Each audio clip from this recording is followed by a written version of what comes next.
Sam Seder on the Majority Report on the phone. It is a pleasure to welcome back to the program a regular Friday guest, ladies and gentlemen, who inspired this little ditty. Are you ready for some Digby? Yeah. Are you ready for some Digby? Yeah. Digby, how are you? Hey, I'm fine. I'm ready. You're ready. Now I know you've been watching. The Whitaker hearings, and we were watching this beforehand. Just give us a brief update. What's happening up to this point with Whitaker? Jerry Nadler has been rather. I guess he has towed the line in this instance, right? Whitaker was saying that he wasn't going to show up unless he was promised that there would be no subpoena. But the first thing, so Nadler said, as long as you answer, there'll be no subpoena.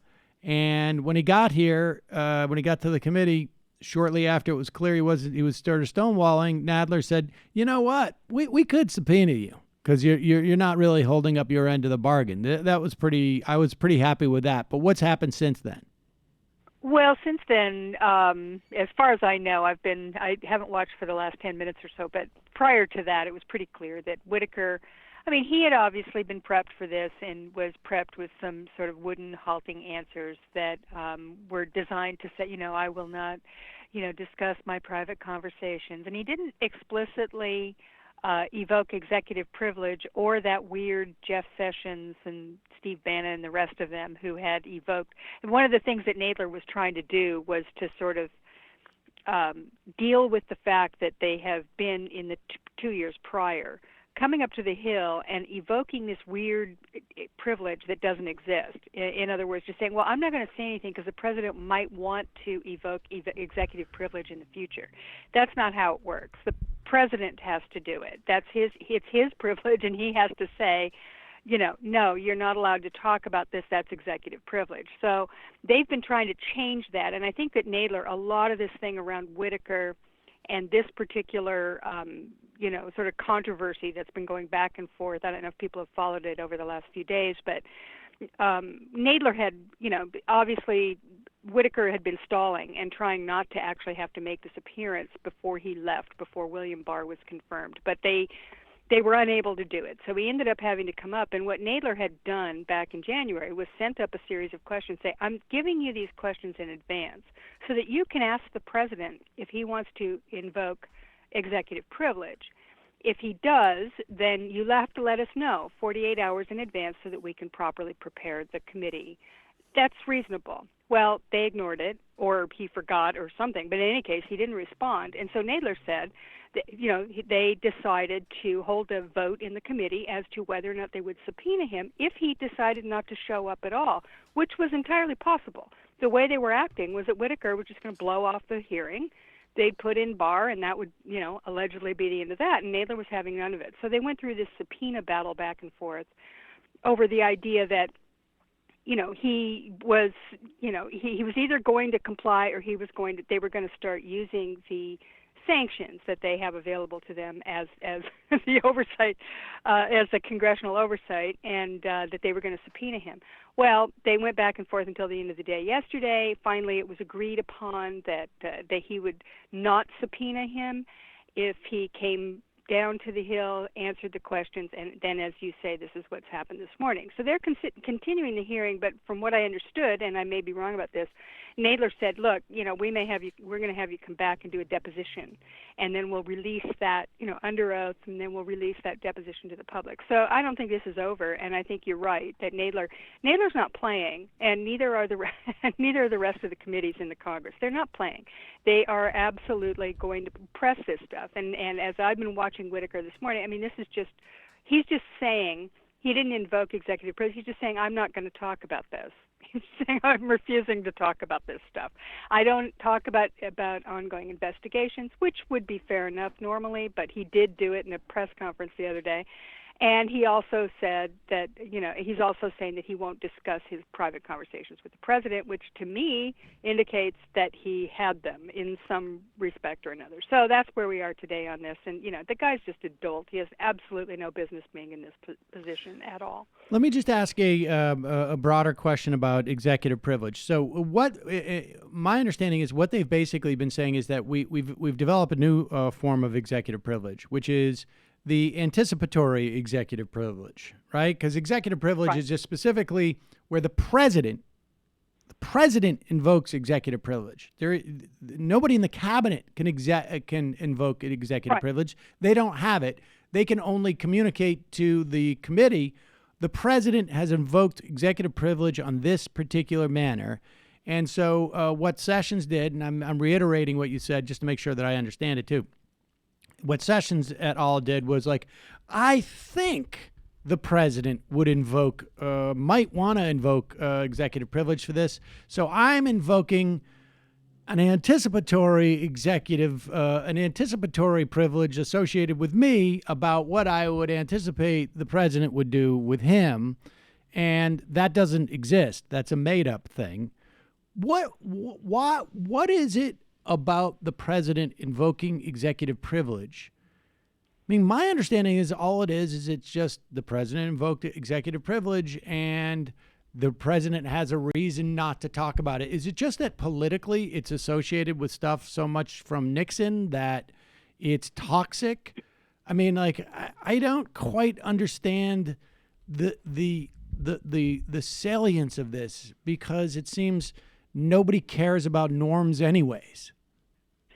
Well, I agree with you that nobody cares about norms anyways, and certainly the administration doesn't care. I mean, they have no respect for norms or even, the constitutionally required congressional oversight. I mean, clearly they just don't care about any of that. But and I am no expert on this, so forgive me, all you lawyers and experts out there, if you're listening, if I get this wrong. But my understanding is that executive privilege does obviously exist.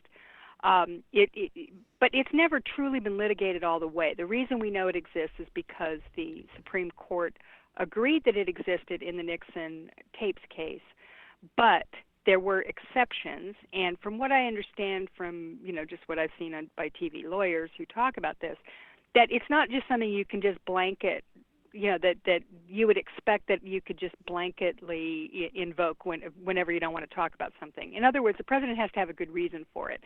National security or some kind of, they want, unfettered advice from their staff, and they wouldn't be able to get that if they had to talk about these things. In other words, it's not just a blanket sort of privilege that the president can invoke whenever he wants to. However, none of this stuff has been litigated, and my personal feeling is that I think that Nadler understands that they are about to go into some serious litigation over this stuff. There is going to be a point at which it's going to go to court, and that we're going to start seeing the courts involved in that particular question of executive privilege. And it's not because Nadler necessarily wants it to be, but because they have used these weird excuses and have refused to do the proper process in invoking the privilege.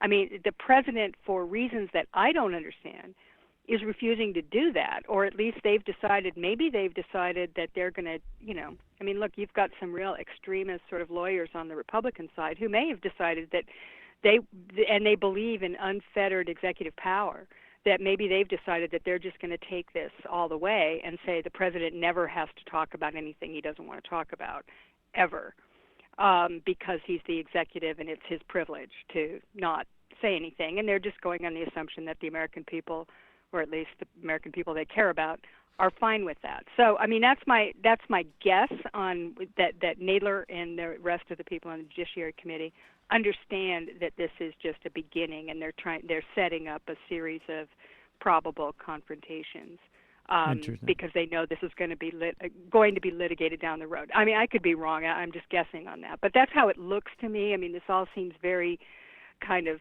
it's thought out on the Democratic side for sure, that they've been plotting this, knowing that they were going to be coming up against as much, possible resistance as they could get. So I think Right. they've been setting this up. And let's get this resolved as early in the Yeah. in the proceedings as possible, because there's only going to be more stuff. In some ways, they're like, okay, let's just address the process issues early so that we can continue on with these investigations. And there are multiple Right. ones, obviously, and we should say the investigations range. I mean, if there was no Mueller investigation, right, there would be still a record-breaking number of needed investigations from just the sheer sort of, I don't know if I would call it graft or corruption that has existed so far in the Trump administration. Each cabinet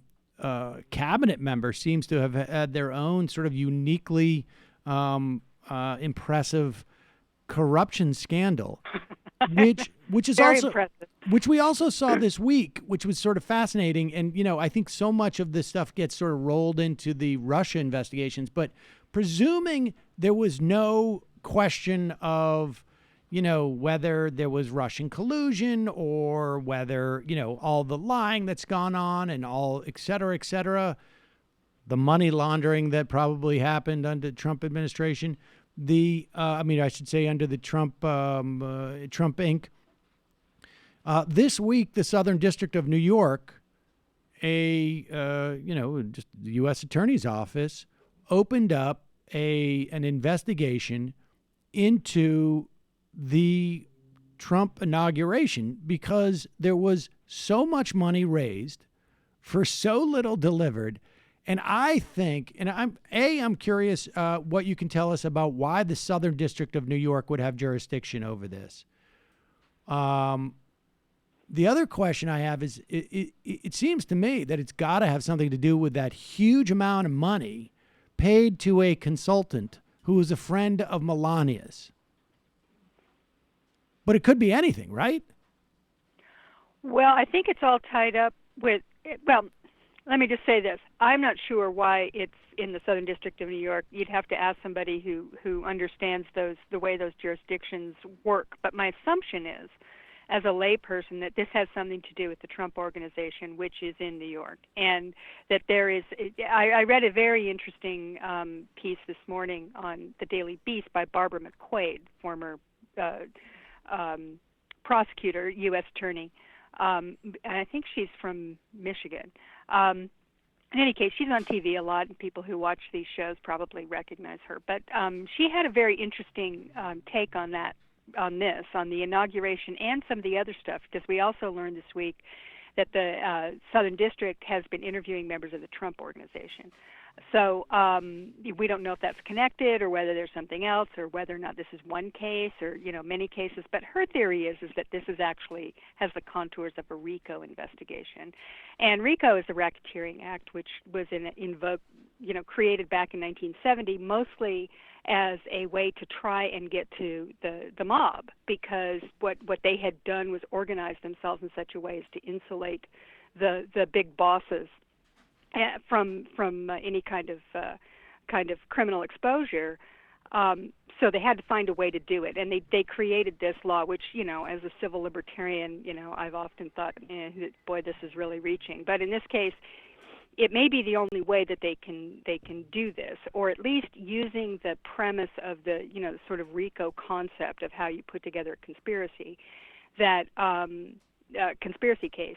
That this may be the way that they're going about this. And this is where it has to do with the inauguration, which has to do with the Trump Organization, and the fact, which, getting to back to your original point, if there were no Mueller investigation, the mere fact that the President of the United States refused to divest himself of his business and put it into a blind trust or do something other than just say, well, my boys are in charge and I'm leaving it up to them, would be cause for a tremendous amount of investigation, and theoretically a criminal investigation as well, because it's not just a constitutional problem with the emoluments. There's obviously been pay to play, which is what we're looking at with this inauguration situation. We've got massive amounts of money that were raised. It really appears, just judging from this person that you mentioned, who was Melania's friend, who ran it, it may actually be that she winds up being a big whistleblower on this thing, because it was just revealed that there are tapes between her and Michael Cohen that were picked up during the raid on Michael Cohen's offices, in which she's talking about her own misgivings about the way this money was spent and how she had tried to bring it up and was told to keep it quiet. And then you've got Rick Gates, who is the Manafort's major domo, who has been cooperating with Mueller and maybe cooperating with the Southern District of New York as well, because he was on the inauguration committee. And so all of this money was churning around. He raised like twice as much as Obama's in 2008, and we know the results. It wasn't like they had a lavish right. ceremony or anything. So that money went someplace, and there's all these foreign apparent kind of a slush fund of foreign investors in there. I mean, it's quite an ugly thing. And then all those tentacles come into the Trump organization. Then they come back out into the Mueller investigation, and all of this is intertwined. So this is the kind of situation, conspiracy sort of situation, where you could see the RICO statute kind of being put to use to try and put the whole thing together. I am convinced, and this is based on nothing, I should say, or very little. But I'm just, the whole thing sounds to me like, and again, this is complete speculation, that this was a way of funneling money to Melania. I'm sure there was other things that they were doing this, but when her best friend or her friend gets literally like $25 million for a consulting fee, that sounds like to me a backdoor way of paying off Melania. Like, I'm sorry that I won the presidency. All the reporting was she was extremely mad, and something's got the idea that her best friend is brought in and then it's just sort of like shuttled away. That's just sounds to me like, these are all professional money launderers. And, right, exactly. And so the idea of this is the way we deal with things. Money comes in one end, we give it out another end, we make sure that it's not traceable in some fashion. Right. I mean, and this seems to be fairly straightforward. The Southern District of New York is going to be able to follow that money, it seems to me, fairly easily, right? Like, it goes into your bank account, then we'll find out where it goes after that. Maybe someplace in the Cayman Islands would be my guess. But it's going to be pretty nuts, I think, once we start to dig into that. And again, this is an investigation that, if it was just this, right? If it was just this, it seems like that would be a huge, huge scandal. But it's think about this. Trump said yesterday he woke up on the wrong side of the bed yesterday morning and accidentally watched MSNBC and heard that Adam Schiff was, hiring some people, that had once worked in the White House National Security Council. Yes. And he heard this story, and he was completely freaked out. And he, did his usual tweet tantrum. And in that tweet tantrum, he said, "This has never happened before. No president has ever been investigated like this. This is outrageous. This is, disgusting, et cetera, et cetera." And we know how he feels. He's a whiner. Maybe the most, vociferous whiner in world history, and so he was really upset. And the idea that there have been investigations his entire adult life, starting with Richard Nixon and his abuse of power and corruption, all the way through to Benghazi. Every single decade, there have been, there's Iran-Contra, and of course there was Clinton, which the Whitewater case was about some, crappy land deal from the 1980s, from, decades before, that was worth, $30,000. They spent years and years investigating that. And he's acting like nobody's ever done this before. Well, they need to look in the mirror, because of course it's been done before. And by the way, the people who, have really been crooks in all this were, we're the Republicans. Clinton turned out to be just, it was all kind of penny ante Gothic Arkansas nonsense. And, Benghazi, my God, they spent, years on that for absolutely no good reason. So, he needs to stop complaining and recognize that, he apparently didn't take this into consideration before he ran for president. That, if you're a criminal and you're running a criminal enterprise, maybe not a good idea. Well, to put yourself under this kind of scrutiny, because it was always going to happen. He may have also, to be fair, he also may have thought, I'm never going to win. True. And so no one's going to levy this type of scrutiny. I think there's two things going on. I think it's one, he didn't think he was going to win, and so he didn't think he'd be subject to the scrutiny. And two, I think this is sort of the Kavanaugh principle. It's like, hey, wait a second. I am now part of a class of people who don't have are my forebears did not get held accountable. This is not fair. That's what this is a loss of privilege for me, and I should not be held to this level of account. I feel like is part of it. All right, but